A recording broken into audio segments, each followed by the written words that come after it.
Essa mulher, ela é um exemplo de alguém que tem um encontro com Jesus. Encontro é o ato ou efeito de encontrar, de estar diante de alguém ou de alguma coisa, de forma voluntária ou involuntária, de forma combinada previamente ou não. Quando você está diante de alguém ou diante de alguma coisa, disse que houve um encontro. Muitas pessoas nos evangelhos narrados tiveram um encontro com Jesus. E quando alguém tem um encontro verdadeiro com Jesus, essa pessoa tem a sua vida completamente mudada, transformada. Alguns irmãos Franco, presbítero Franco, vieram a Jesus como Jairo, porque tinha alguém na sua família, no caso de Jairo, a filha, que estava moribunda, quase à morte. Isso impulsionou essa pessoa a ir até Jesus e teve um encontro com Jesus. Outros tiveram encontro com Jesus porque estavam atormentados, enfermos, doentes, à semelhança da mulher do fluxo de sangue. Isso impulsionou ela a ir até Jesus e teve um encontro com Jesus. Outros tiveram um encontro com Jesus semelhante ao de Zaqueu, que ouvia falar de Jesus e desejava vê-lo. E Jesus se depara diante dele e diz: hoje é necessário, hoje me convém entrar, pousar em tua casa. Todos tiveram a sua vida mudada, transformada. Houve na vida deles um agir de Deus, um milagre, cura, vida, restauração. E no caso dessa mulher que vai a Jesus de forma involuntária, ela é levada, ela é arrastada, ela é conduzida até a presença de Jesus. Ela teve encontro com a graça de Deus. Ela teve encontro com o perdão de Deus. Ela teve encontro com a felicidade. Foi o maior e melhor encontro que esta mulher teve, o encontro com Jesus. Aleluia. Nós também já tivemos um encontro com Jesus. É por isso que a nossa vida é ou precisa ser diferente, moldada por Ele, desfrutando verdadeiramente de uma transformação da parte de Jesus. O texto diz que no versículo anterior, do capítulo anterior, Jesus está em Jerusalém para as festividades que aconteciam. Eram 7 festividades durante o ano e 3 eram principais. E Jesus está ali em eventos. Ele vai e volta de Betânia ali para Jerusalém, pernoita em Betânia e volta para Jerusalém. Mas no dia anterior, você vê no capítulo anterior, que é o capítulo 7, quando termina as reuniões do templo, todas as pessoas vão para a sua casa, mas Jesus vai para um monte orar, ou se retira para o monte. E na manhã seguinte, como informa o texto, Jesus volta para o templo em Jerusalém. E as pessoas o cercam e ele começa a ensinar, versículo 2. Jesus se preocupava em ensinar as multidões. Esse era o interesse de Jesus e ainda hoje é. Quando alguém está em torno de Jesus, o interesse de Jesus é ensinar a palavra de Deus. Existem eventos, existem aglomerações onde os que propõem os eventos e até mesmo aqueles que participam não estão interessados na palavra de Deus. Acontece de tudo, menos a palavra de Deus. Nesse momento, enquanto estamos reunidos aqui adorando ao Senhor, aí pelo mundo afora, pelo Brasil afora, há multidões de pessoas gastando seu tempo, perdendo seu tempo, ouvindo pessoas que falam de tudo, menos da palavra de Deus. Mas louvamos a Deus porque estamos diante da sua palavra nesta noite. E nós estamos aqui não para outra razão, não por outro motivo, mas para ouvir a palavra de Deus. E Jesus está pronto e disposto, como estava naquele momento, a nos instruir, a nos ensinar. Jesus está ali como uma espécie de culto. Jesus não está nas dependências principais do templo, mas ele está na grande área do templo, o terraço, o pátio. E ali as pessoas se aglomeram e ele começa a ensinar. Pregar o evangelho, falar do reino de Deus, da vida eterna, da salvação. Mas enquanto isso está acontecendo, chegam ali alguns escribas e fariseus. Os escribas e fariseus eram dois grupos da elite religiosa em Israel. Os escribas, que eram um grupo religioso, eram também os responsáveis por copiar a lei de Deus, as escrituras. Eles tinham o trabalho de fazer isso à mão, copiavam, iam copiando, iam reproduzindo à mão a lei de Deus.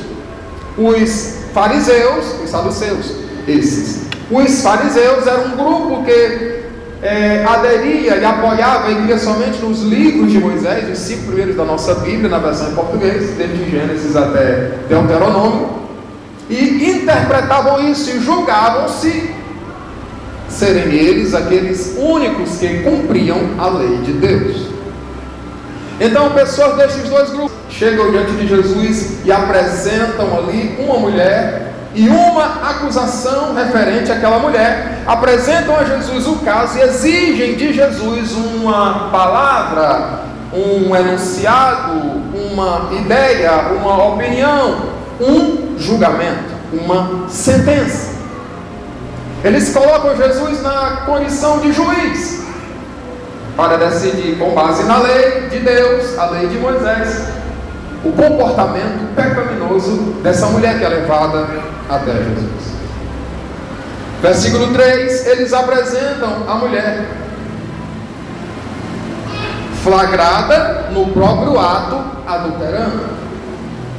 Deuteronômio capítulo 22, versículo 22, e Levítico capítulo 20, versículo 10, a Bíblia diz que tanto o homem quanto a mulher que eram apanhados ou flagrados no ato deveriam ser levados às autoridades do povo e serem apedrejados, tanto o homem quanto a mulher.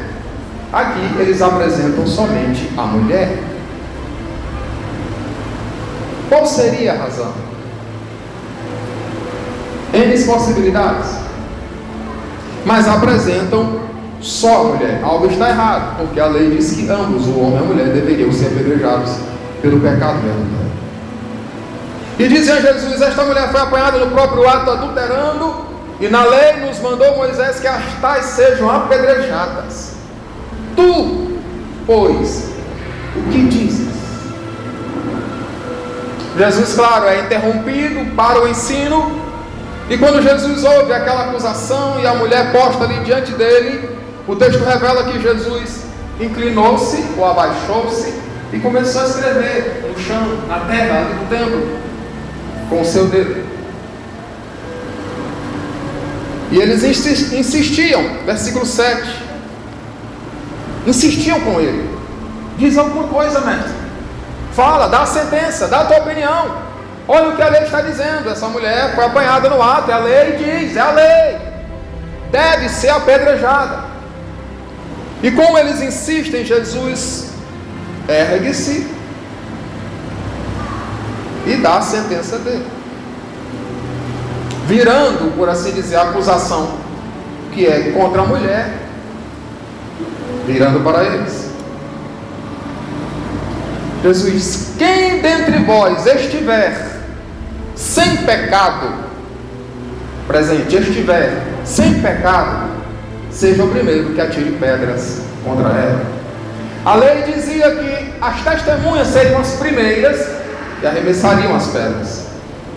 Eles estão querendo aplicar a lei de forma imparcial, de forma irreverente, de forma irresponsável, de forma torcida, mas Jesus aplica a lei de Deus como ela é. Quem tiver sem pecado, atire a primeira pedra. E o texto revela, nós lemos aqui, que arguidos pela sua consciência, ou acusados pela sua própria consciência, outra versão, especialmente a de Almeida atualizada, publicada em 1993, acusados pela sua própria consciência, começaram a sair, desde os mais velhos até os mais novos, foram saindo. Eu penso que quando Jesus diz: aquele que estiver sem pecado seja o primeiro que atire pedra contra ela, talvez algum deles pensou: essa mulher realmente é adúltera, e ela não nega isso. O texto não revela que ela negue isso. Talvez alguém pensou, realmente esta mulher é adúltera, é pecadora. Mas eu menti hoje. Não posso jogar pedra nela. Talvez alguém disse, essa mulher realmente é pecadora, ou pensou, talvez. Essa mulher realmente é pecadora, é adúltera. Nós pegamos ela lá. Eu sou testemunha. Talvez pensando.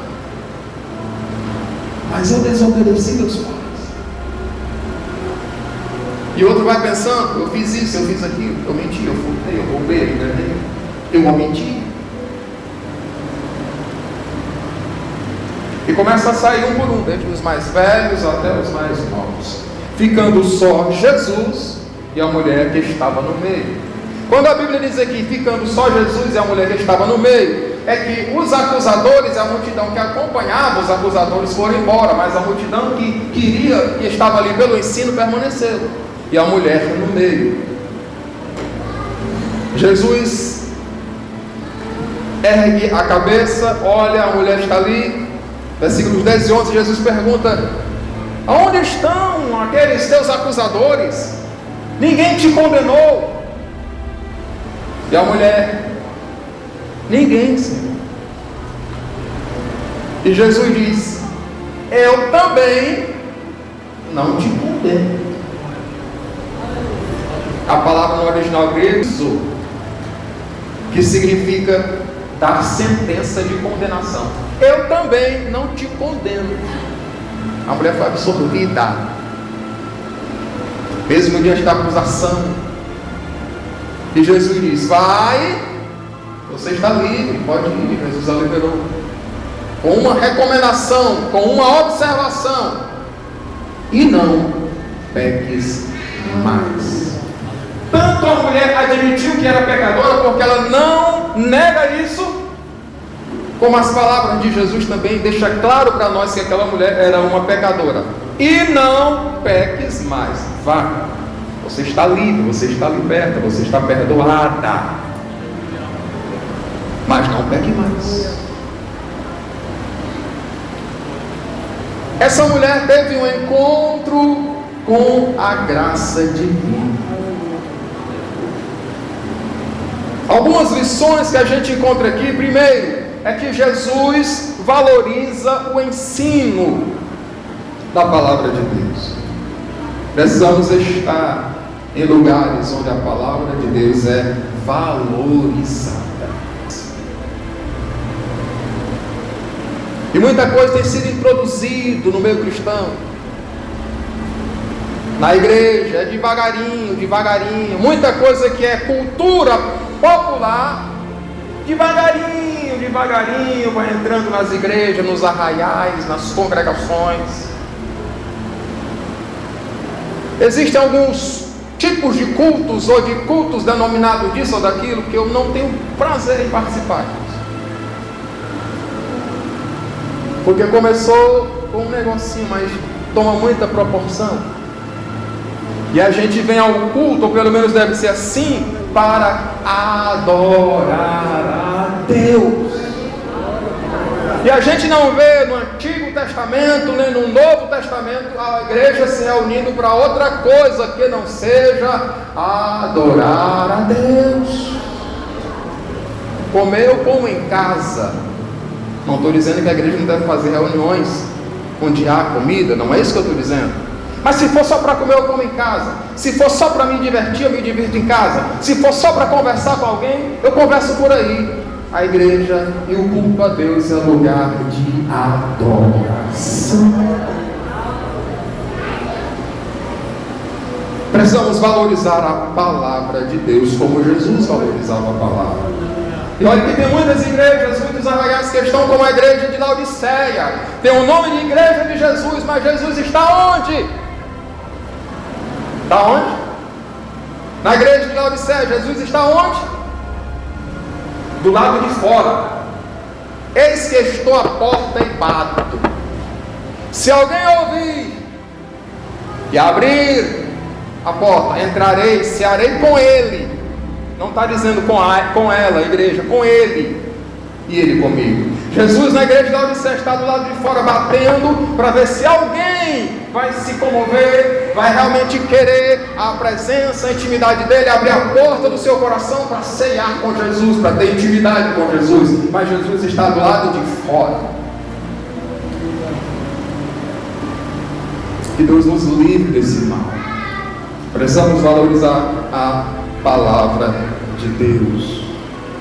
Mas outra lição que a gente aprende no texto é que existem pessoas que têm prazer em expor os erros, os pecados de outros.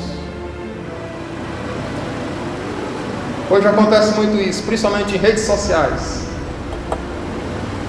Alguém lá no Rio Grande do Sul, no Japão, sei lá, na Europa, cometeu um crime ou fez alguma coisa de errado. Eu que sou aqui do Brasil, nem conheço fulano, e posto, e faço reações, e me envolvo na questão, no negócio, sem saber a realidade dos fatos.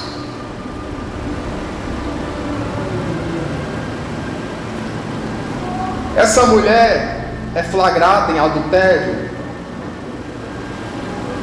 Mas o que os religiosos querem aqui é pegar Jesus.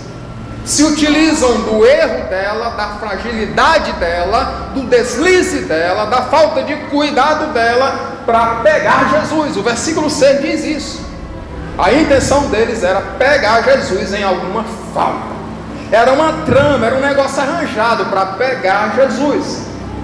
Se Jesus ordenasse que aquela mulher fosse apedrejada, Jesus estaria sendo contra ele mesmo, que pregava misericórdia, e também atraindo para si, ou se apoderando do direito, que era apenas dos romanos na época, de aplicar a pena capital, a pena de morte.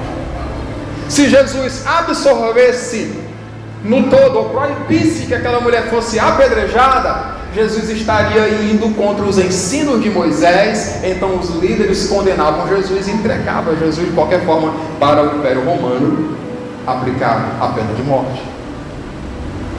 Mas Jesus, como sempre, em sua sabedoria, vai no íntimo e acerta a mente, a consciência daqueles acusadores. Tem gente que tem prazer. Quando José, esposo de Maria, ainda na condição de noivo, encontra ela grávida, vê que ela está grávida, mas o filho não é dele, porque não havia ainda se unido os dois. A Bíblia diz: mas José, sendo justo, e é só um justo que faz isso, e não querendo-a infamar ou difamar, intentou, coisa de mente, coisa do íntimo, intentou deixá-la secretamente.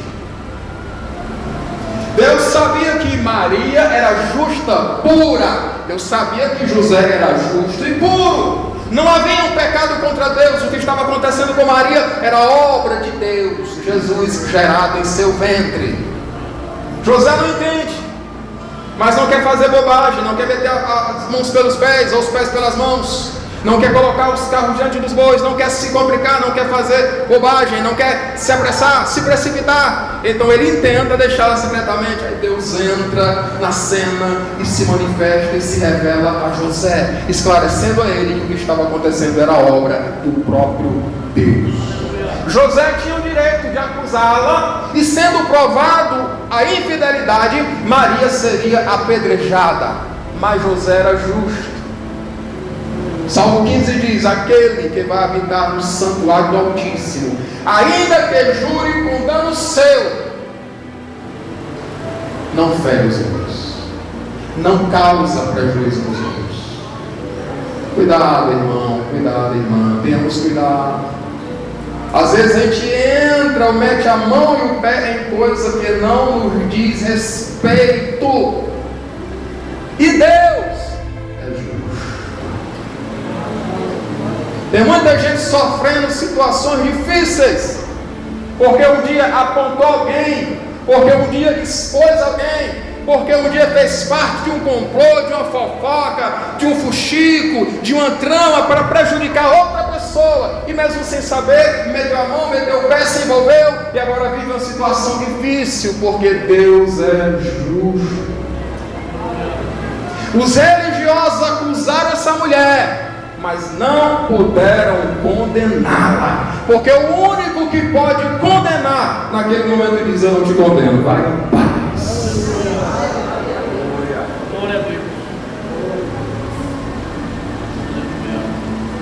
Eu tenho muito temor quando eu ouço que alguém na igreja caiu, pecou. Eu evito comentar, porque aquela pessoa, aquele irmão, aquela irmã não é meu servo, serve a Deus.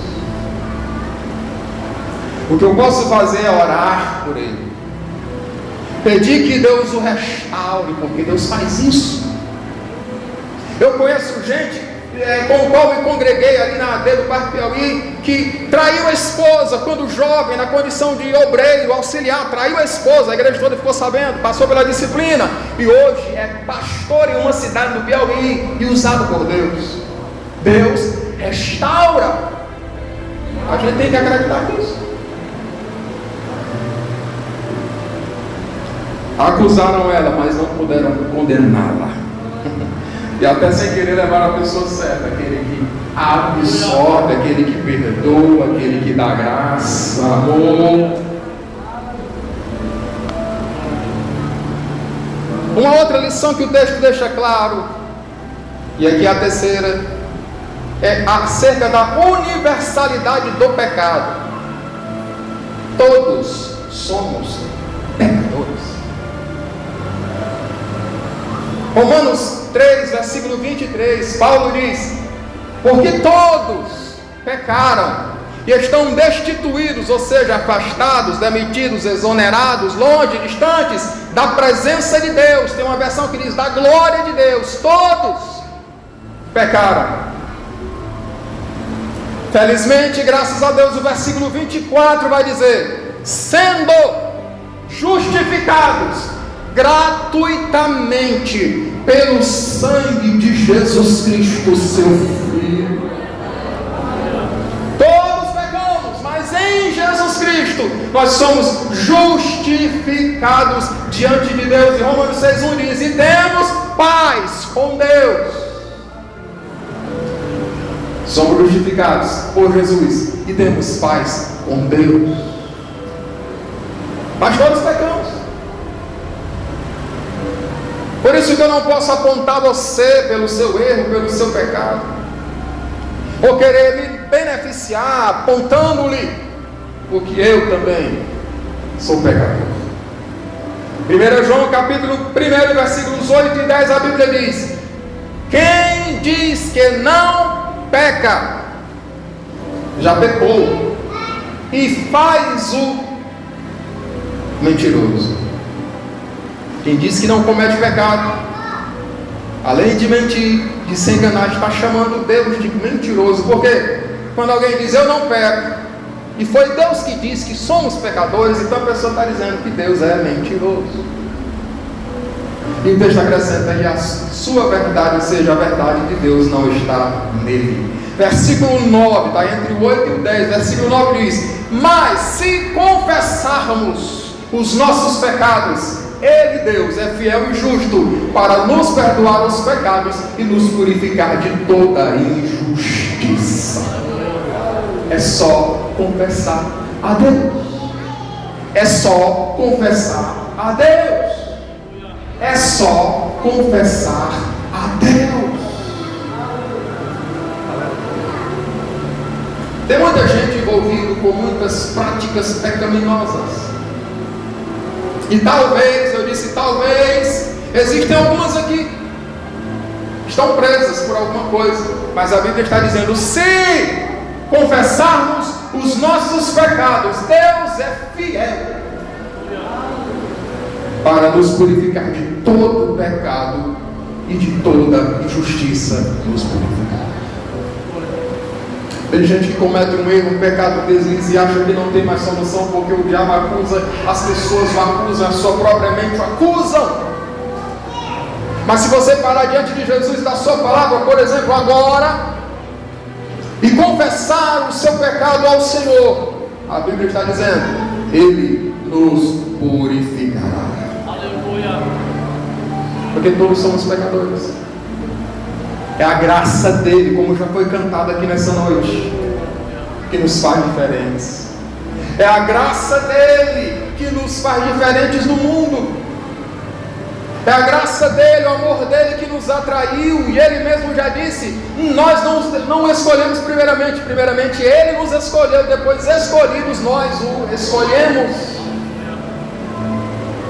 Um Deus que é grande, um Deus que é belo, um Deus que é rico, um Deus que é santo, um Deus que é poderoso, um Deus que não temos como mensurar as suas dimensões, mas Ele olha para mim e para você como pecadores que somos, mas Ele ama-nos e quer continuar envolvendo-nos com a sua graça. Romanos capítulo 7, todo o capítulo nos ensina-nos que a graça não nos permite que vivamos no pecado. Pelo contrário, ela nos livra, ela nos liberta. Então, que possamos nos agarrar com a graça divina. Não importa se a sua mente lhe acusa agora. Não importa se o diabo tem lhe acusado, não importa se pessoas têm lhe acusado, esteja diante do Senhor, alimentando-se, sendo envolvido e abraçando e recebendo a sua graça.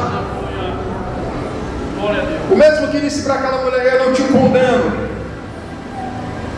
Ele também diz para nós hoje, através da sua palavra: eu não condeno você. Vai e não peque mais. Uma quarta lição que a gente aprende, eu vou concluir aqui, é que eu até já falei: todo aquele que encontra-se com Jesus tem a sua vida mudada.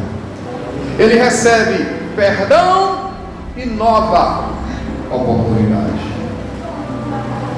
Perdão e nova oportunidade. Quem se encontra com Jesus, eu vou repetir, se encontra com o amor. Quem se encontra com Jesus se encontra com a felicidade.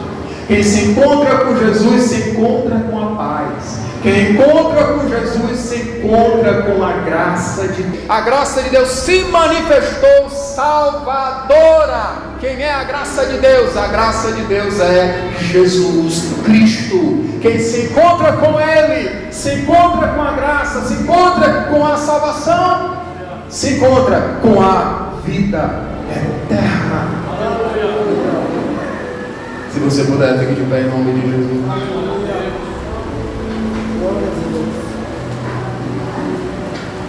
Efésios capítulo 2, versículos 8 e 9. Porque pela graça sois salvos. Isso não vem de vós, versículo 9. Não vem das obras, para que ninguém se glorie. Não são obras, não são méritos próprios. O que nos salva, o que nos aproxima de Deus, o que nos permite sermos aceitos por Deus, é a graça de Deus que é manifesta através de Jesus.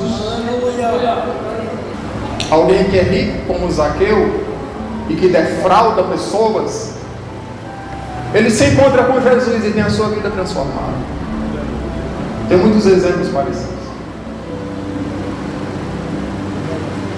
Essa é um exemplo de alguém que vai empurrada, levada, arrastada até Jesus. O ser humano às vezes não entende. Como Josafá disse na sua oração, que está registrado na Bíblia: ninguém resiste a Deus. Eu não sei por que motivo ou razão você veio a Jesus, mas você veio. É porque Ele ama você. Ele ama a sua alma.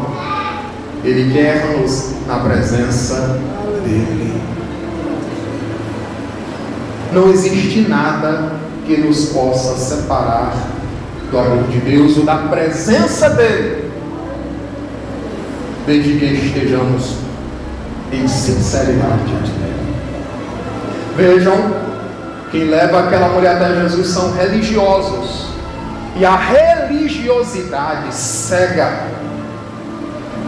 e a legalidade cega e surda, ela prejudica, ela não ajuda. Tem muita gente nas igrejas por aí afora, nos arraiais cristãos, sendo maltratado, massacrado e até morrendo por causa da religiosidade. Porque a religiosidade mata, mas a espiritualidade é outra coisa. É relacionamento verdadeiro com Deus. Foram os religiosos que levaram aquela mulher para morrer, para ser apedrejada. Levaram até Jesus. Muitas vezes é crente que acusa você, é crente que fala mal de você, mas permaneça na presença de Deus, porque as acusações não podem levar você a morrer.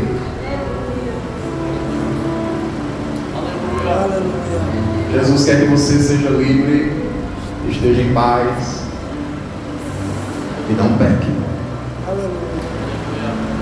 Você está entendendo?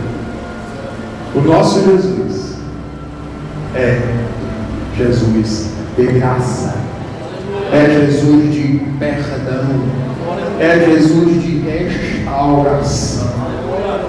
E é isso que Ele quer fazer, continuar fazendo na vida da igreja, na sua vida, na minha vida, na vida dos nossos. Vamos orar ao Senhor.